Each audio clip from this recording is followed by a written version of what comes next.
Assalamualaikum warahmatullahi wabarakatuh. Alhamdulillahirabbil alamin. Alladzi jama'ana fi hadzal masjid bil iman wat taqwa. Wassalatu wassalamu ala Rasulillah sallallahu alaihi wasallam.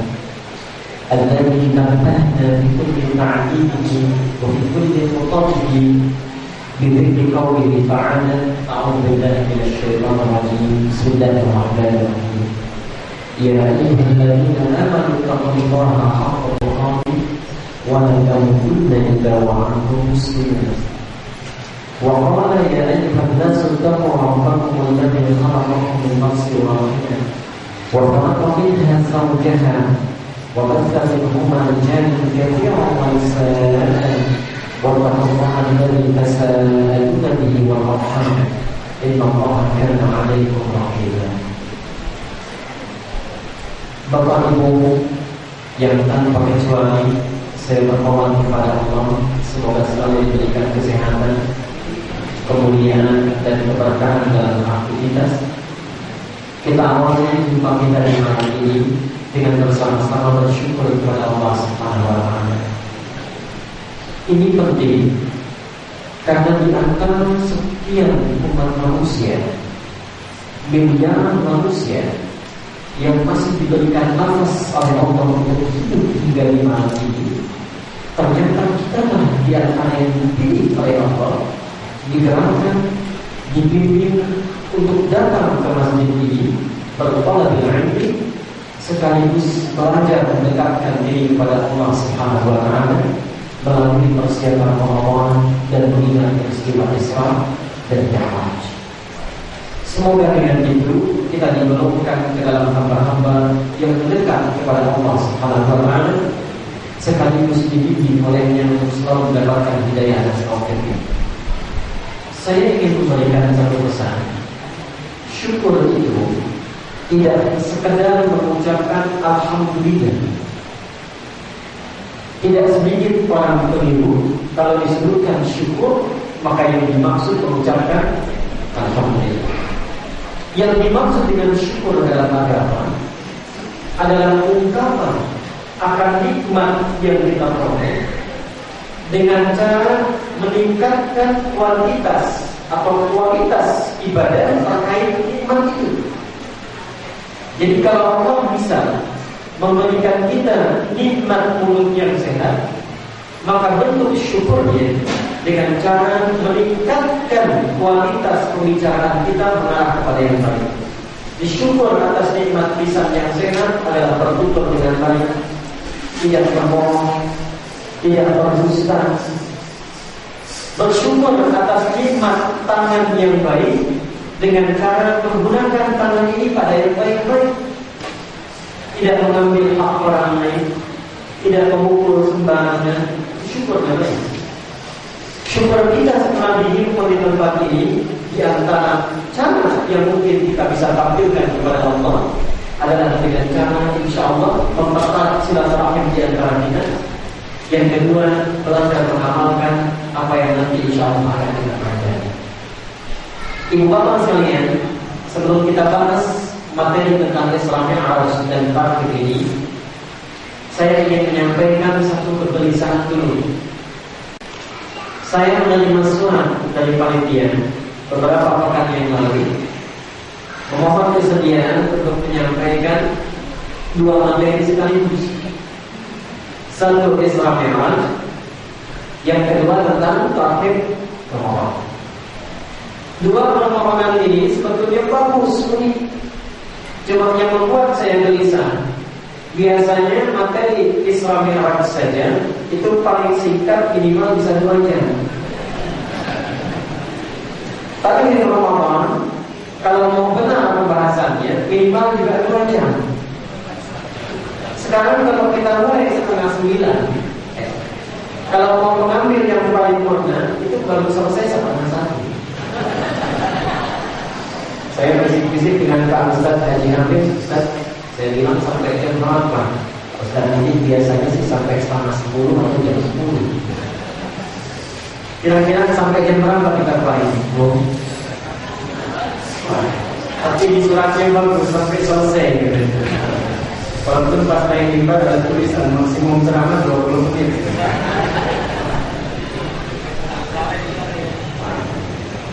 Bapak Ibu sekalian, kita mulai saja. Kita akan awali dengan yang kedua dulu. Alhamdulillah, kita masih diberi kehidupan sekarang. Disampaikan oleh Allah pada tanggal ke-27 di bulan Syawal.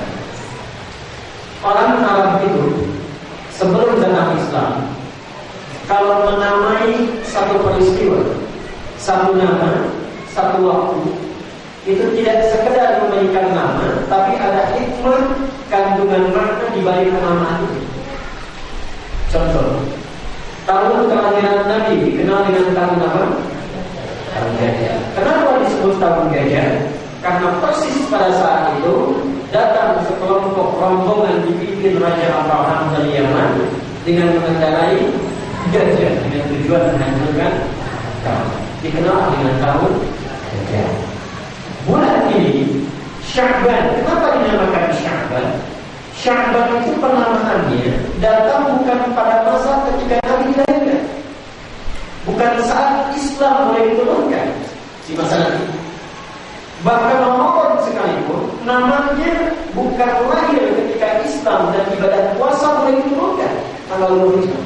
Tapi sejak zaman jahiliyah nama ini Sya'ban dan Ramadan sudah ada dan dikenalkan oleh masyarakat Arab. Sya'ban ini singkatnya bermakna masyarakat yang berkelompok dan tersebar. Jadi tepat pada bulan ke-8 ini, biasanya orang-orang Arab di masa lalu itu pergi menyebar ke beberapa tempat berkelompok-kelompok. Apa yang dilakukan? Mereka berpencar mencari sumber air. Jadi persis di bulan ke-8 ini menyebar masyarakat secara berkelompok berusaha mencari sumber air. Penyebaran masyarakat secara berkelompok ini dalam bahasa Arab dinamakan dengan Sya'ban. Sejak itulah dikenal bulan ke-8 ini dengan bulan Sya'ban. Kenapa mereka pergi mencari air? Untuk persiapan di bulan ke-9. Karena bulan ke-9 ini biasanya musim dengan cuaca yang sangat terik. Saking teriknya, saking panasnya, itu bahkan sampai membakar, sulit orang keluar rumah untuk beraktivitas. Jadi kalau sudah tiba bulan ke-9, kebanyakan orang tinggal di rumah karena cuaca sangat panas. Nah, muncul masalah karena dulu belum ada PDAM, belum ada menara air, tak Masjid Muhajirin itu. Sumber airnya cuma di sumur-sumur. Karena sulit bulan ke-9 itu datang keluar, maka persiapan diadakan di bulan ke-8. Bulan ke-9 karena panasnya terik, dalam bahasa Arab terik yang sangat panas itu dinamakan dengan Ramadan. Pas ya? Jadi ke-9 yang nama bulan ke-9 itu dinamakan bulan Ramadan, panas yang terik. Persiapannya mencari air dilakukan di bulan Sya'ban. Sumber air dalam bahasa Arab dinamakan dengan syari'ah. Jadi tidak banyak orang tahu. Di sumber air, sumur-sumur yang mengandung air itu dalam bahasa Arab dinamakan dengan syari'ah. Jadi asal kata syari'ah itu bukan ibadah, asalnya sumber air. Lalu kenapa ibadah?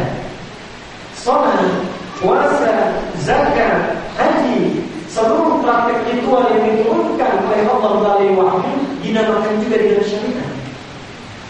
Pemaknaan dan penamaan ini untuk mengambil hikmah yang sama persis dengan fungsi air bagi kehidupan manusia.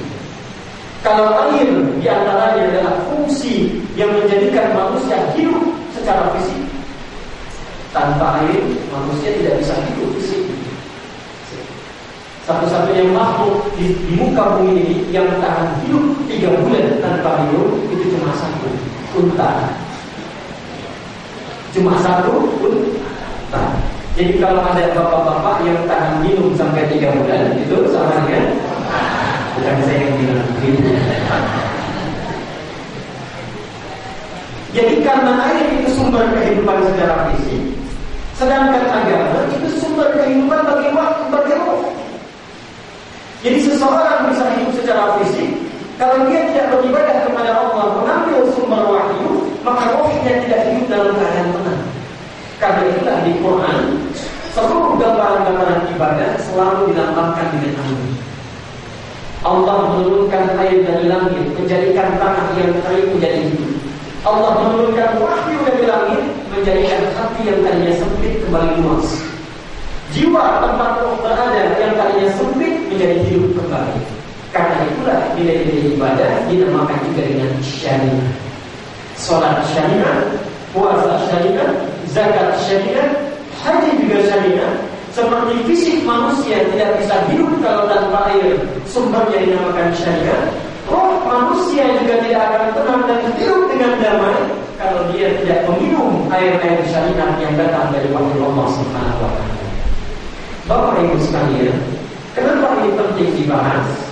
Ternyata tepat pada bulan Sya'ban, Nabi Muhammad SAW mencontohkan kepada kita untuk banyak-banyak minum air. Tapi bukan air aqua, bukan juga air-air yang biasa kita minum untuk fisik, tapi air yang kedua dinamakan dengan air syariah. Ini persis pada bulan Sya'ban, Nabi mencontohkan kepada kita seperti orang Arab mencari air untuk persiapan bulan Ramadan. Orang Islam juga harus banyak-banyak mencari air syariah untuk mempersiapkan diri menjelang kedatangan bulan Ramadan. Untuk apa? Meluaskan jiwa yang tadinya sempit kalau diminta ibadah. Jiwa itu tempat roh. Ingat, kalau roh sudah sampai ke dalam jasad, barulah namanya dari roh menjadi nafas. Kalau roh itu belum menyatu dengan fisik, dengan raga. Jadi kalau Allah sudah meniupkan roh kepada kita, menyatu roh dengan jasad, namanya berubah menjadi nafas. Karena itulah ada istilah nafas. Manusia bisa bernafas kalau rohnya menyatu dengan jasad. Nah, yang kembali kepada Allah nanti bukan rohnya tapi nafasnya.